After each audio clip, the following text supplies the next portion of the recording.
Hi guys, so for today I'm going to talk about the apocalypse and millennium. So for at least 3,000 years, a fluctuating proportion of the world's population has believed that the end of the world is imminent.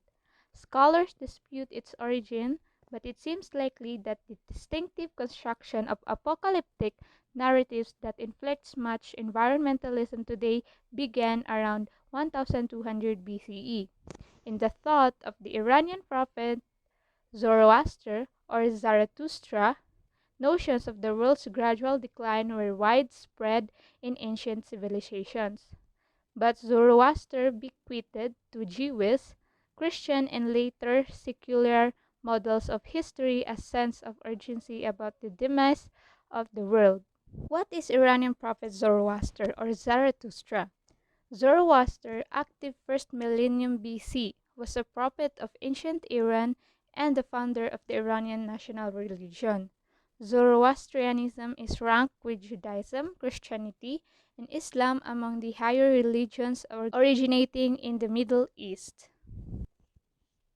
Eurasians have not always believed that their world will end someday. The prospect of an imminent eschaton or end of time opened up for Judeo-Christianity in the 2 centuries on either side of the Christian year zero.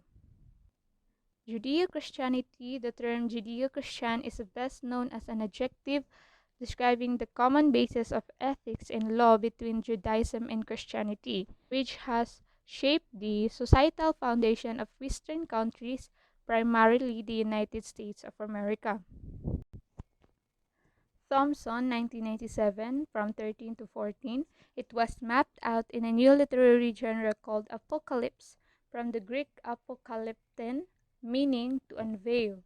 Apocalyptic literature takes the form of revelation of the end of history. Violent and grotesque images are juxtaposed with glimpses of a world transformed. The underlying theme is usually a titanic struggle between good and evil.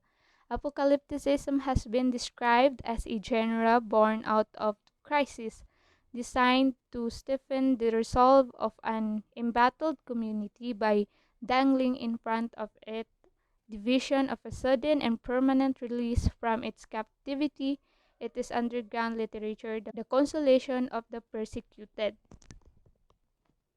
Gerard suggests involves a social psychology that inclines towards paranoia and violence, extreme moral dualism, and canonization of believers.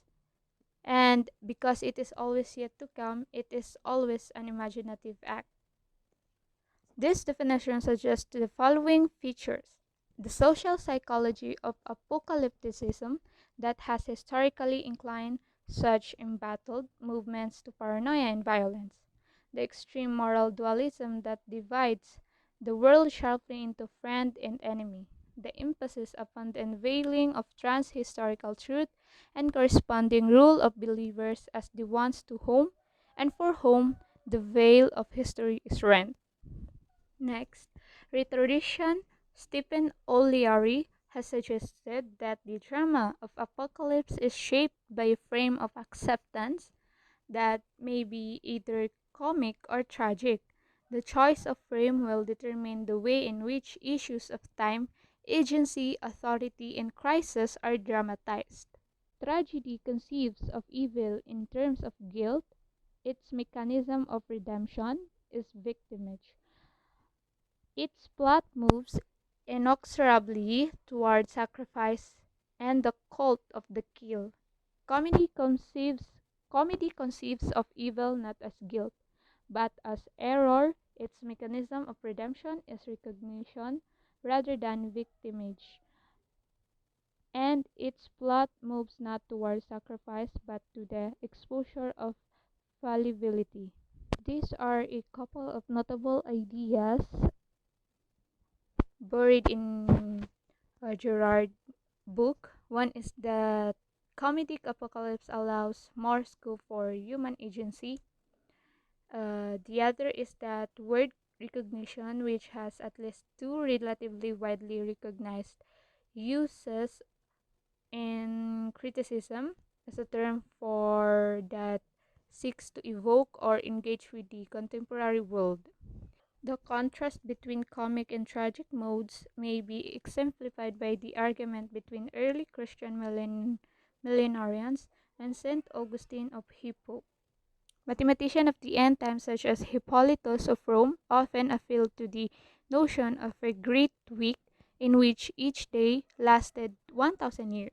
The second coming of Christ would occur on the cusp of the Sabbath of the Great Week, 6,000 years after creation, or Anno Mundi 6,000, ushering in the 1,000 years of his reign on earth announced in the Revelation of St. John. The mathematicians sought to work back through the genealogies of the Bible to calculate the first year of the world, AM1, from which the date of the end could be extrapolated. Saint, Au- Saint Augustine of Hippo, 13 November 354, 28 August 430 AD, was a Roman African early Christian theologian and Neoplatonic philosopher from Numidia, whose writings influenced the development of the Western Church and Western philosophy and indirectly all of Western Christianity. Most important works are The City of God, the Doctrina, and Confessions. Saint Augustine of Hippo also was the Bishop of Hippo, Jews in North Africa, and is viewed as one of the most important church fathers of the Latin Church for his writings in the patristic period. Augustine's eschatology is therefore comic and non-catastrophic, emphasizing a drawn-out moral struggle going on not between forces of light and darkness, but within the faithful themselves. The Orthodox, Roman Catholic, and for the most part Protestant Christianity has promoted comic apocalypticism.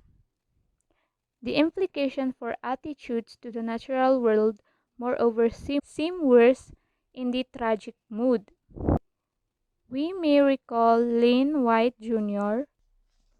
He is specialized in technological invention in the Middle Ages. He was a professor of medieval history at Princeton and Stanford Universities, as well as the University of California, Los Angeles.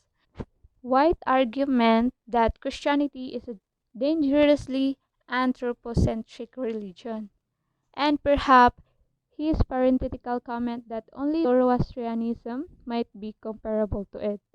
White draws attention to the dualistic conception of humanity and nature that the two religions share, but in addition, they are both apocalyptic, which may be the key to the question of Judeo Christianity's contribution to environmental problems.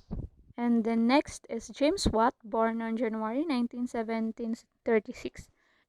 Lived in Scotland. Died August 25, 1819. Heathfield Hall, near Birmingham, Warwick, England. Scottish instrument maker and inventor whose steam engine contributed substantially to the Industrial Revolution. He argued against environmental protection on the grounds that God would soon destroy the old earth. But Al Gore criticizes what in his own Apocalypse, Earth in the Balance in the name of mainstream Christianity and a comic eschatology that emphasizes human agency. Gore, Gore first indulges in tragic apocalyptic rhetoric, evoking Hosea's biblical prophecy. They have sown the wind and they shall reap the whirlwind, in relation to prediction of terrible hurricanes resulting from the accumulation of greenhouse gases.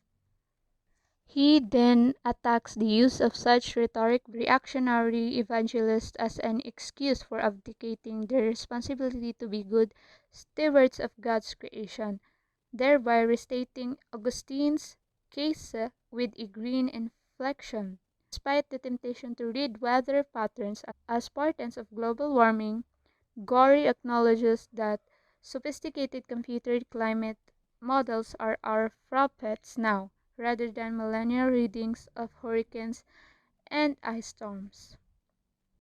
So the next topic will be the secular apocalypse to be reported with my other members.